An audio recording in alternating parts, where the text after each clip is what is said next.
شمس الرحمن عارف چې له څو کلونو راهیسې د پکتیا ولایت د مستوفیت په اداره کې دنده ترسره کوي، تېره ورځ د ملي امنیت له لوري د مالي رشوت اخیستو په تور لاس په لاس ونیول شو. د پکتیا ولایت ویاند عبدالله حسرت د پیښې تایید پر مهال وویل چې شمس الرحمن له یو کس څخه د 10,000 افغانیو بډې اخیستو پر مهال نیول شوی دی. له اداري فساد سره دغه مبارزه به جریان پیدا کړي. هر هغه څوک چې په اداراتو کې د خلکو د کارونو د ځنډ او خنډ لامل کیږي او یا هم له هغوی نه غیر قانوني غوښتنې کیږي، د هغوی پر وړاندې به همدغسې اشخاصو پر وړاندې به دغه مبارزه جریان ولري.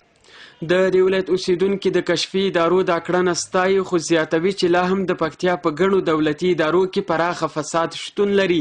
په کار ده چې مخه یې ونیول شي. په دې هیله چې اړوند ټولې ادارې د فساد د مخنیوي په برخه کې بالخصوص هغه شعبې یا هغه ریاستونه چې هغلته د خلکو سروکار ورسره زیاته او فساد په لوړه کچه دی، د دې د مخنیوي لپاره کوټلي ګامونه واخلي او پکتیا کې فساد صفر ته راټیټ.